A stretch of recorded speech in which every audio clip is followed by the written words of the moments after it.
Tesla, the electric vehicle titan once synonymous with groundbreaking innovation and rapid growth, is navigating a turbulent period marked by declining sales, intense competition, and a controversial strategic pivot, all while its enigmatic CEO Elon Musk finds himself embroiled in a high-profile political feud.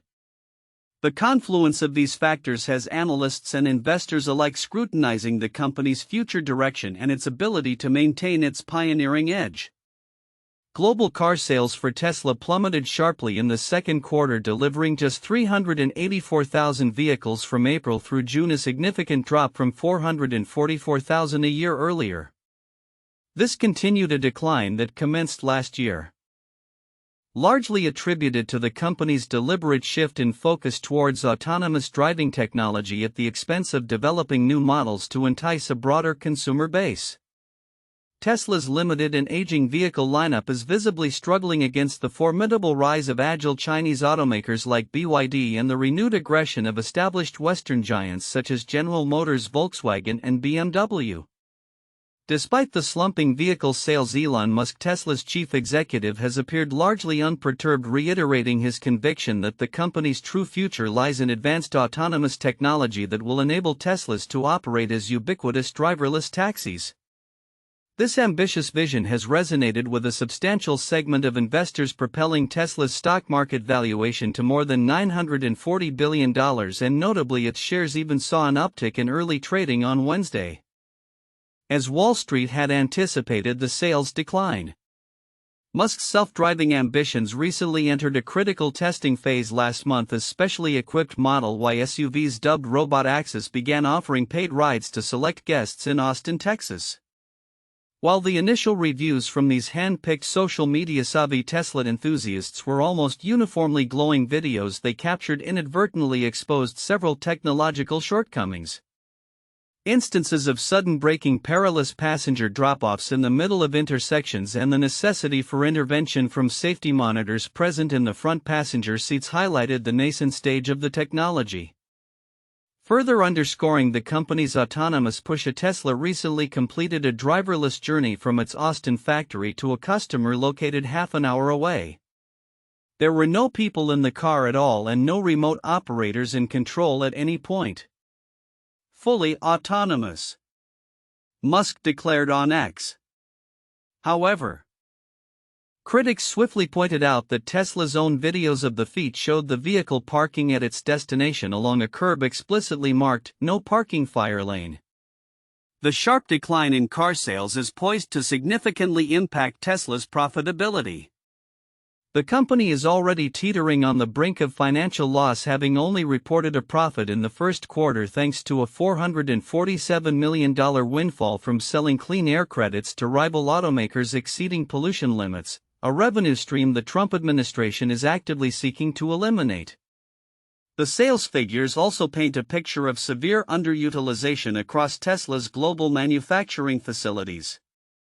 With factories in California, Texas, China, and Germany capable of producing 2.35 million cars annually, or approximately 590,000 per quarter, Tesla's production of 362,615 cars in the first quarter meant factories operated at a mere 62% of capacity, although production increased in the second quarter, suggesting operations at 70% capacity. Lines for the Cybertruck pickup, Model S luxury sedan, and Model X SUVs appear to be significantly underperforming, producing just 13,400 units in Q2 against a potential 56,000.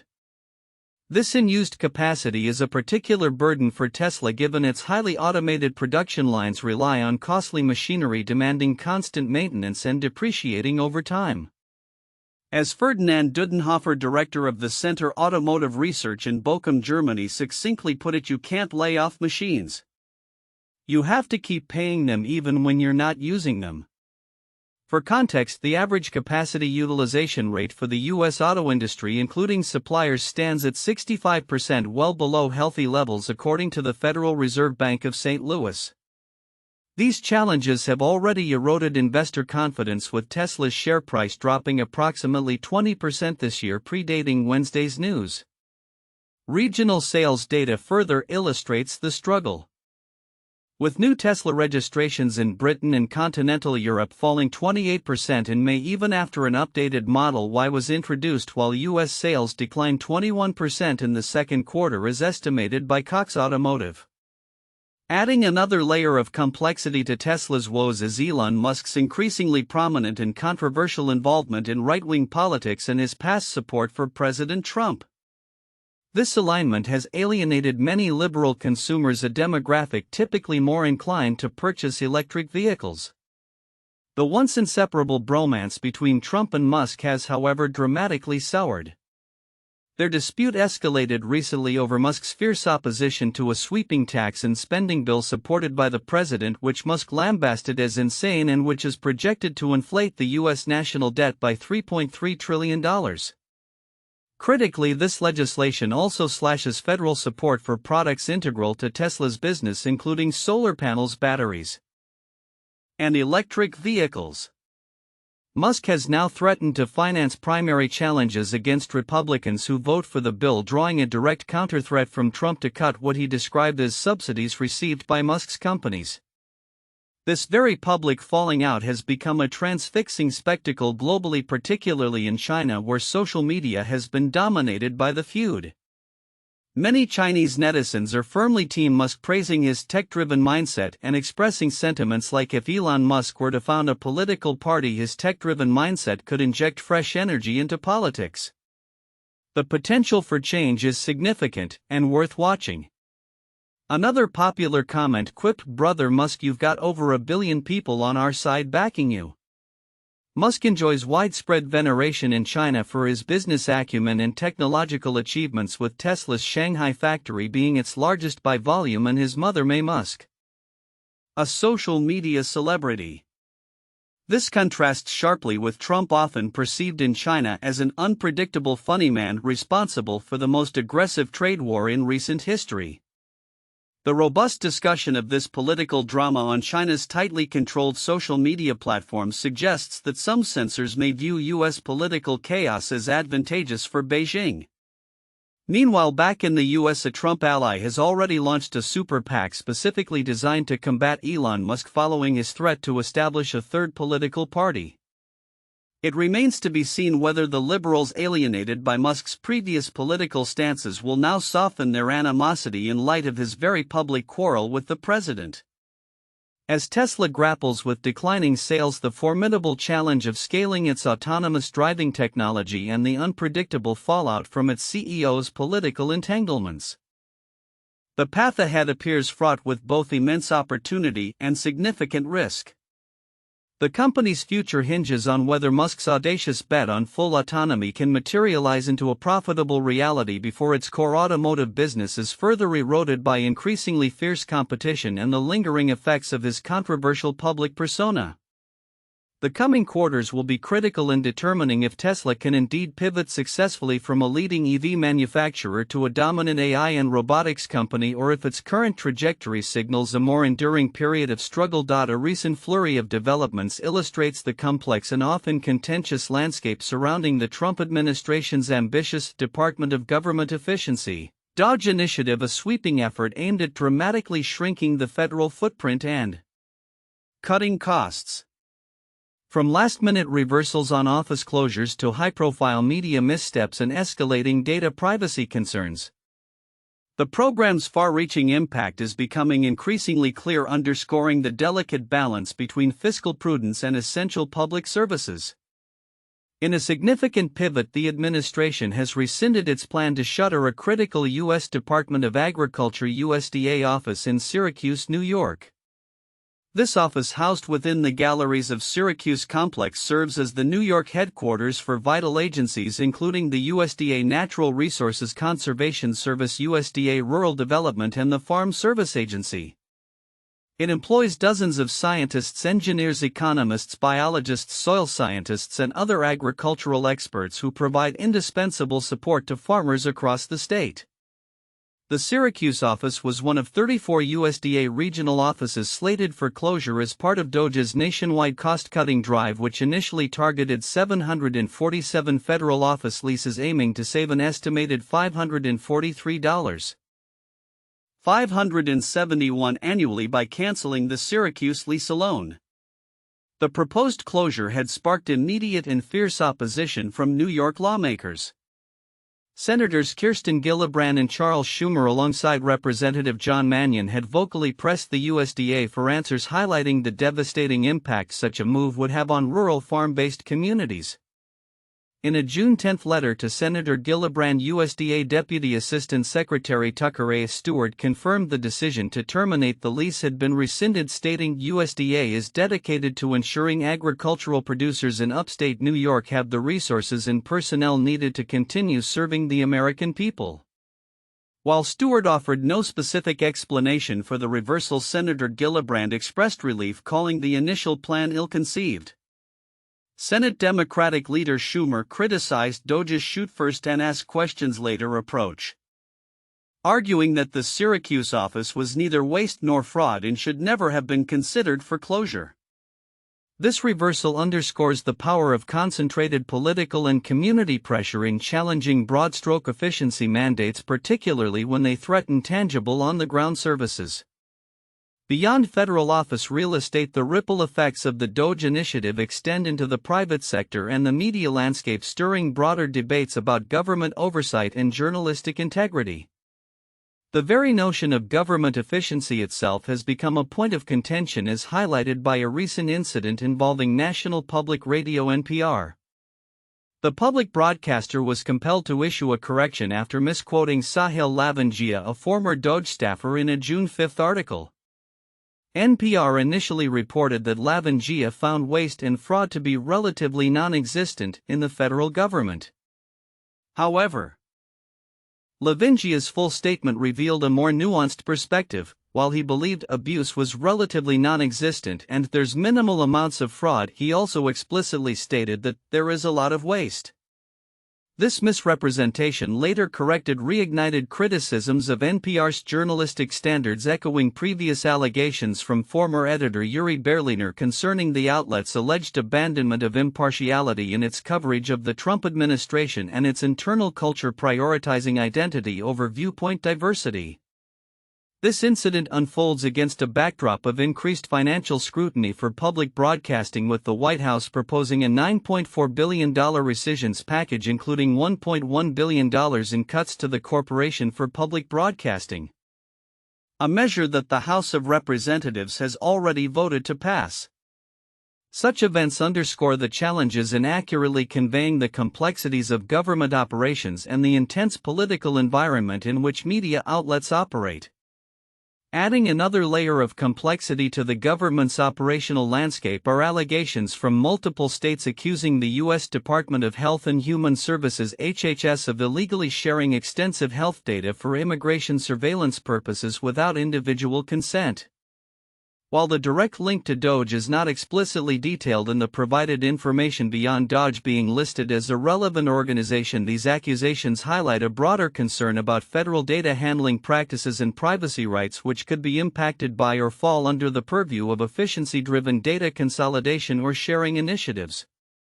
The potential misuse of sensitive personal information for purposes unintended by its collection raises significant legal and ethical questions, potentially leading to protracted legal battles and further eroding public trust in federal agencies. In sum, the Department of Government Efficiency, a cornerstone of the Trump administration's agenda, continues to navigate a turbulent path. The Syracuse office reversal demonstrates that while the drive for efficiency is potent, it is not absolute, and critical services can be defended through concerted advocacy. Meanwhile, the NPR correction and the controversy surrounding it highlight the ongoing tension in media reporting on government initiatives, and the state's allegations against HHS underscore the profound implications of data practices in an era of heightened surveillance and privacy concerns. As the administration presses forward with its reforms, the ongoing debate will undoubtedly center on balancing the pursuit of leaner government with the imperative to maintain essential public services, uphold journalistic integrity, and safeguard fundamental rights in an increasingly data-driven world. Tesla. Once the undisputed titan of the electric vehicle market is facing its most significant headwinds yet, as recent sales figures reveal a sharp decline, underscoring the profound impact of CEO Elon Musk's polarizing political stances and intensifying competition. The company reported a global delivery of 384,122 vehicles in the second quarter of 2025, a notable 13% plunge from the 443,956 units sold in the same period last year. This downturn marks a continuation of a trend that began in 2024, placing Tesla on course for its second consecutive annual sales decrease. The sales slump comes despite Elon Musk's earlier assertion in April that the company was in the midst of a major rebound, a statement now starkly contradicted by the latest data.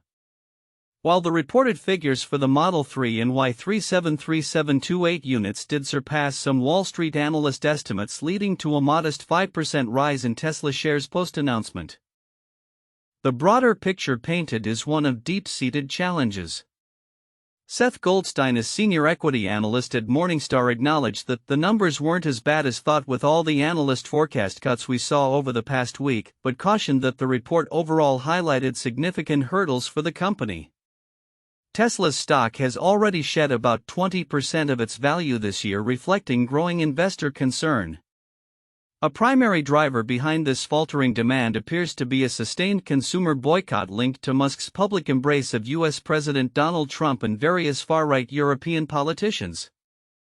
This political alignment has had a deep and enduring impact on Tesla's brand appeal, particularly alienating a segment of liberal buyers who traditionally form a significant portion of the electric vehicle market. An AP&RC poll in June revealed that approximately half of U.S. adults hold an unfavorable opinion of Tesla, including a surprising 30% of Republicans. The recent highly publicized feud between Musk and Trump over a budget bill further complicates matters. While Musk's criticism of the president might theoretically appeal to some disaffected buyers, it remains uncertain if it will be enough to reverse the deep-seated animosity. The public spat has already seen Musk threaten to finance primary challenges and Trump retaliate with threats to cut alleged subsidies to Musk's companies, causing additional volatility in Tesla's stock. Beyond the political fallout, Tesla's sales are also being eroded by fierce competition. Rivals, particularly emerging Chinese giants like BYD and established Western automakers such as General Motors, Volkswagen, and BMW, are aggressively expanding their EV offerings. This competition is especially pronounced in Europe, where Tesla sales plummeted 28% in May, even as the overall electric vehicle market expanded sharply, according to the European Automobile Manufacturers Association. In the United States, Tesla sales saw a 21% drop in the second quarter, as estimated by Cox Automotive. The company's current product lineup, largely consisting of the Model 3 and Y, is showing signs of market saturation and is struggling to contend with the influx of newer, diverse models from competitors. While an updated version of the best-selling Model Y was introduced earlier this year, its redesign ironically caused production halts and prompted some buyers to delay purchases, further impacting delivery numbers. Compounding these issues is Tesla's strategic pivot away from new vehicle models towards autonomous driving technology and Robotaxi. Elon Musk has repeatedly stated that the company's future lies in its ability to enable almost all Tesla cars to operate autonomously as driverless taxis, seemingly downplaying the importance of conventional vehicle sales. This shift is evident in the company's resource allocation, with a promised cheaper EV model yet to be displayed or given a firm sale date, despite earlier indications it would arrive by June's end. The company's focus on autonomy is exemplified by its closely watched Robotaxi test run in Austin, Texas. While initial reports from hand-picked guests were largely positive, videos revealed instances of abrupt braking, passengers being dropped off in intersections, and the need for safety monitor interventions. Federal car safety regulators have also opened an investigation into the service due to these mishaps. Furthermore, a recent milestone of a fully autonomous drive from a Tesla factory to a customer lauded by Musk was quickly tempered by critics pointing out the vehicle parked in a no-parking fire lane. This strategic reorientation coupled with declining sales has significant financial implications. Tesla's factories with a stated capacity of 2.35 million cars per year are operating well below potential. Production in the first quarter was at about 62% capacity, improving to 70% in the second quarter, but lines for models like the Cybertruck Model S and Model X are particularly underutilized. Such underutilization is a considerable drain on profit as automakers incur substantial fixed costs for maintenance taxes and costly automated machinery that cannot be laid off, as noted by Ferdinand Dudenhofer, director of the Center Automotive Research in Bochum, Germany. Tesla's financial health is already precarious. Its net income fell 71% in the first quarter, and it would have reported a loss if not for the $447 million earned from selling clean air credits, a revenue stream the Trump administration is now attempting to eliminate. As Tesla prepares to report its second quarter financial results on July 23, the pressure is mounting. The company faces a formidable challenge to meet Musk's target of returning to sales growth this year, which would necessitate delivering over 1 million units in the second half, a record that analysts deem a tough task. The coming months will be critical in determining whether Tesla can navigate these complex currents, restore its brand appeal, and prove the viability of its ambitious autonomous future. Or if its current struggles signal a more fundamental shift in the landscape of the global electric vehicle industry. In a remarkable display of accelerating space capabilities, the opening days of July have seen SpaceX achieve significant milestones while laying the groundwork for critical human spaceflight missions, further solidifying the commercial sector's pivotal role in global space endeavors. This surge of activity, however, has also begun to normalize what was once extraordinary, with frequent rocket launches becoming an increasingly common sight, or even an overlooked background event, for residents along Florida's Space Coast. The early hours of Wednesday, July 2, 2025 marked a historic moment as SpaceX successfully launched its 500th Falcon 9 rocket. This landmark mission, dubbed Starlink 10-25, lifted off from Space Launch Complex 40 at Cape Canaveral Space Force Station at 2:28 a.m. Eastern Daylight Time. The flight not only added to the burgeoning Starlink constellation but also saw the Falcon 9 first stage booster B-1067 complete its record-setting 29th trip to space and back. This particular booster has proven its reliability across a diverse portfolio of missions, including 4 Dragon flights, 2 crew and 2 cargo, and 17 previous Starlink batches before executing a flawless landing on the drone ship, a shortfall of gravitas marking the 472nd booster landing to date for the company. This single Starlink mission alone deployed 27 Starlink V2 mini-optimized satellites, contributing to the 1505 Starlink satellites launched across 61 missions in 2025 so far, which account for the vast majority of SpaceX's 83 Falcon 9 missions this year. This milestone Starlink launch was part of a rapid-fire doubleheader that kicked off July just hours earlier on Tuesday, July 1 at 5:04 p.m. Eastern Daylight Time. Another Falcon 9 carried the Mediasat third-generation MTG-S1 satellite for the European Space Agency into orbit from Launch Complex 39A at Kennedy Space Center. The MTG-S1, equipped with the Sentinel-4 instrument, is designed to provide crucial 3D mapping of Earth's atmosphere and monitor air quality over Europe, enhancing weather forecasting and storm detection capabilities. Yet despite the impressive nature of these back-to-back launches, their increasing frequency, with 10 rockets having launched in June alone, has led to a striking phenomenon: a growing nonchalance among the public. As Kirsten Smith, visiting from Texas, remarked after noticing a launch during her baby gender reveal celebration, "We had no idea.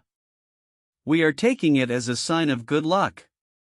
Similarly, Daytona Beach resident Athena Padilla admitted, "We thought we were listening to airplanes. We were like, where are the airplanes? But we saw smoke in the sky too. Didn't correlate it at all." This shift from spectacle to routine underscores the profound impact of SpaceX's relentless cadence on the public perception of space access. Looking ahead, the reliable and frequent access to space provided by commercial partners like SpaceX is directly enabling the next chapter of human exploration. NASA has just announced a series of briefings for the upcoming SpaceX Crew 11 mission to the International Space Station ISS, targeted for launch in late July or early August from Launch Complex 39A. This mission will transport a quartet of international astronauts aboard a SpaceX Dragon spacecraft on a Falcon 9 rocket. The crew includes NASA astronauts Zena Cardman serving as commander for her first spaceflight and Mike Fink, the mission pilot, making his fourth trip to the orbiting laboratory. Fink brings extensive experience, having logged 382 days in space and 9 spacewalks, and has been instrumental in advancing the development and testing of both SpaceX Dragon and Boeing Starliner spacecraft. They will be joined by JAXA Japan Aerospace Exploration Agency astronaut Kamiya Yui, a mission specialist on his second journey to the ISS, known for his work in constructing experimental environments and conducting numerous experiments. Rounding out the crew is Roscosmos cosmonaut Oleg Platonov, also a mission specialist embarking on his inaugural spaceflight after years of rigorous training. These diverse backgrounds highlight the collaborative spirit of the ISS program, which continues to foster international cooperation in space exploration. NASA and its partners will provide a comprehensive overview of the mission and final preparations during a news conference on Thursday, July 10 at 12 p.m. Eastern Daylight Time, followed by a crew news conference at 2 p.m. and individual astronaut interviews at 3 p.m. All accessible via NASA's YouTube channel. These events represent the final media opportunities before the crew travels to Kennedy Space Center for launch. The seamless integration of commercial launch capabilities with government-led space initiatives, as exemplified by the Crew 11 mission, underscores a new era where public and private sectors synergize to push the boundaries of human presence in space. As SpaceX continues to break its own records for launch frequency and reusability, and as international crews prepare for their journeys aboard commercially built spacecraft, the space industry is clearly entering a phase of unprecedented accessibility and operational maturity. The shift from awe-inspiring rarity to predictable regularity for space launches signals not a diminished wonder, but rather the successful maturation of a burgeoning space economy. This evolving landscape promises not only more frequent human expeditions to low Earth orbit, but also paves the way for more ambitious ventures deeper into the solar system, with commercial innovation driving down costs and increasing reliability for the benefit of global scientific and exploratory ambitions. The coming years will undoubtedly see even more transformative developments as these foundational capabilities continue to expand. A wave of digital disruption swept across the United States this Wednesday as Elon Musk's social media platform X, formerly Twitter, experienced a significant outage, leaving thousands of users unable to post, search, or view new content in their timelines. The downtime, which saw over 15,000 reports flood downdetector.com around 9:52 a.m. Eastern Time, primarily impacted major East Coast cities like New York and Washington, D.C., alongside other hubs like Chicago and Houston. This latest technical hiccup largely resolved by 10:30 a.m. Eastern Time, but marking the second global disruption in less than 24 hours, instantly reignited public skepticism, with one prominent online query asking, "Did Elon finally kill Twitter?" The outage itself presented a familiar picture of frustration for X users, a slight majority of whom reported issues with the mobile app, though desktop users also faced significant problems. The platform, ironically often a go-to for users to vent about other app failures, became the subject of its own ironic commentary. Beyond the "Did Elon finally kill Twitter?" quip, another user mused, "This is my sign to go back to Tumblr, to be honest," reflecting a growing sentiment of platform fatigue and a search for more stable digital pastures. X, true to recent form, did not immediately provide a statement regarding the cause or expected duration of the crash, a silence that only amplifies user anxiety about the platform's reliability under its current ownership. This technical instability unfolds against a backdrop of escalating political drama involving Musk himself. Just a day prior to the outage, the tech mogul and former U.S. President Donald Trump engaged in another public war of words over the Big Beautiful Bill. While tensions appeared to calm slightly by Wednesday morning after Musk reportedly praised Trump for negotiating a ceasefire between Israel and Hamas, the underlying political friction remains palpable. The latest escalation saw President Trump openly considering the possibility of deporting the South African-born billionaire despite Musk's naturalized U.S. citizenship since 2002. During a Fox News interview when pressed on whether he would deport Musk, Trump offered an intriguingly open-ended response: "We'll have to take a look." He further elaborated with a cryptic reference: "We might have to put Doge on Elon." You know what Doge is? The monster that might have to go back and eat Elon. Wouldn't that be terrible? He gets a lot of subsidies. This Doge analogy is widely interpreted as a veiled threat to cut the substantial government subsidies that companies like Tesla and SpaceX, both helmed by Musk, currently benefit from, effectively severing government ties. This echoes earlier suggestions from a former White House official who proposed seizing Musk's companies in the aftermath of his initial spat with Trump. From a legal standpoint, deporting a naturalized U.S. citizen like Musk is a complex and typically challenging endeavor. Legal experts suggest that in most cases the government would lack the means to do so.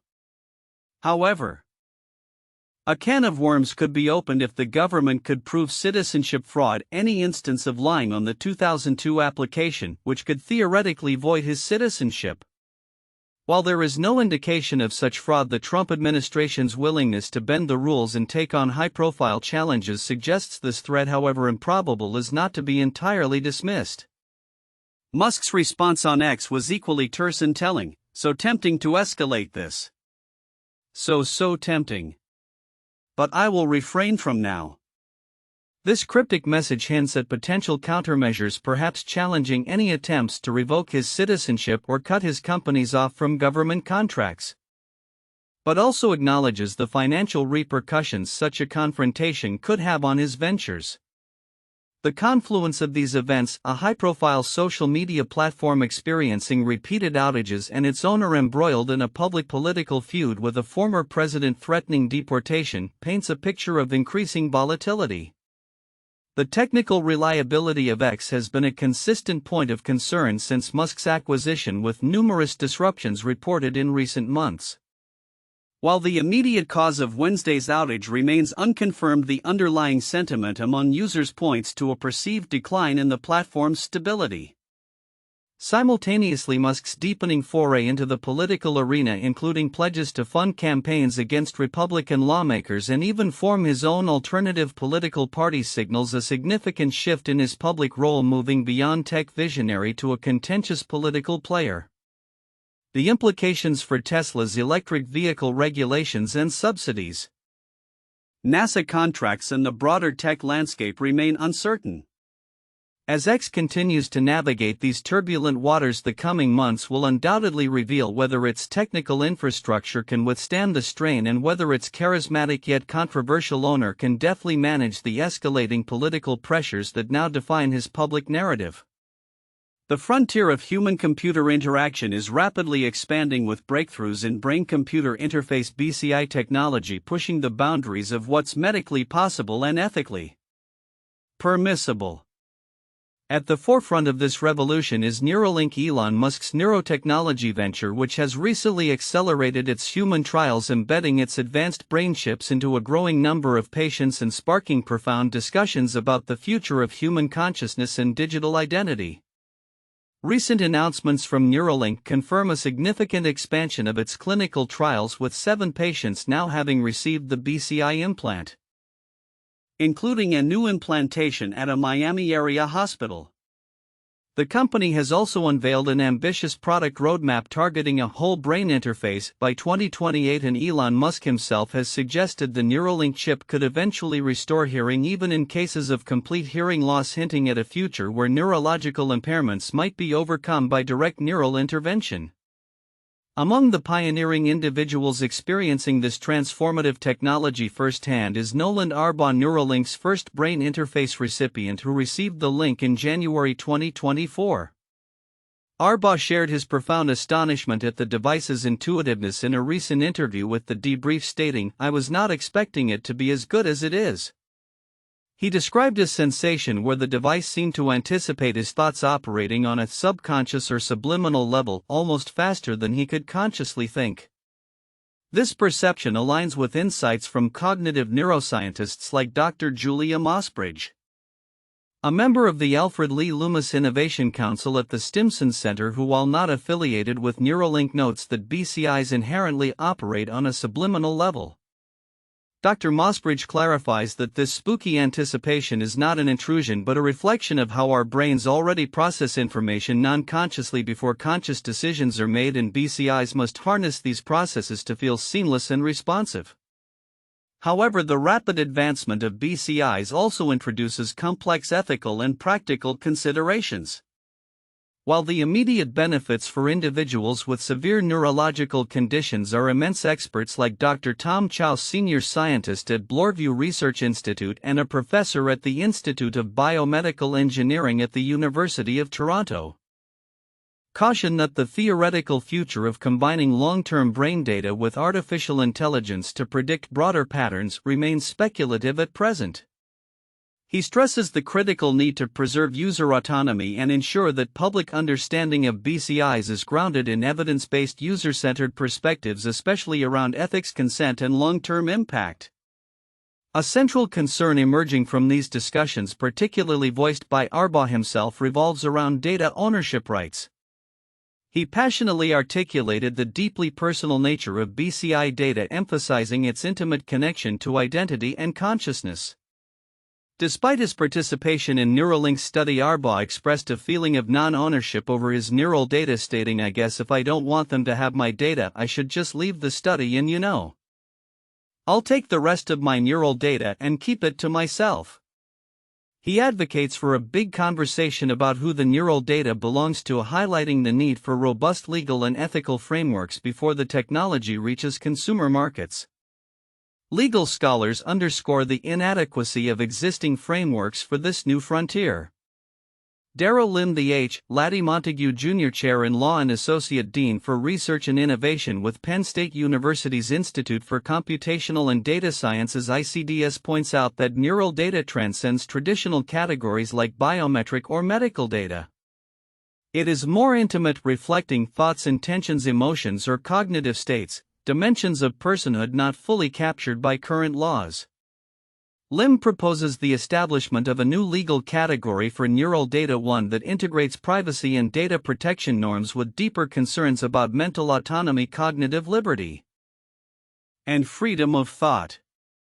He calls for a coordinated interdisciplinary governance model involving a consortium of agencies, including the FDA, FTC, HHS, NIST, and civil rights offices, to provide comprehensive oversight beyond merely ensuring safety and efficacy. The global landscape of BCI development further complicates these governance challenges. While the United States leads the charge, Chinese companies like the Chinese Institute for Brain Research (CIBR) and New Cyber Neurotech are rapidly catching up, having already implanted chips in 3 human participants and aiming for 13 by the end of 2025.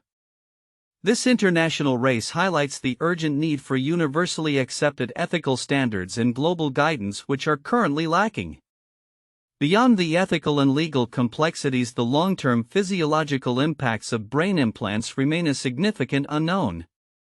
Arbaugh openly shares his personal concern: who knows what having a chip on your skull, threads in your brain, is doing to you long-term?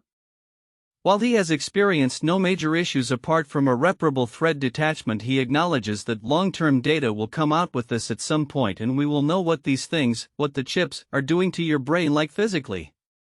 Dr. Daniel Weaver, a primary care doctor, echoes these apprehensions, citing concerns about potential damage to delicate neuronal tissues from sustained external stimulation, burnout of brain tissues, and the risk of imbalances between the emotional aspects of our brains and the data inputs, which could manifest as new psychological issues. He also raises the chilling prospect of malign actors to remotely influence thoughts or behaviors, and the consequences of an abrupt device failure at a critical moment.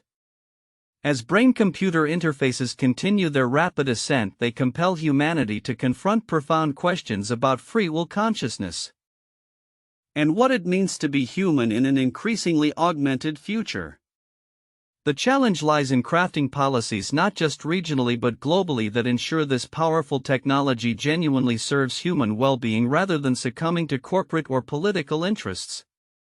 As Arbaugh poignantly puts it when discussing the deep ramifications of such technology, we're talking about yourself, your personality in a lot of ways. Your soul.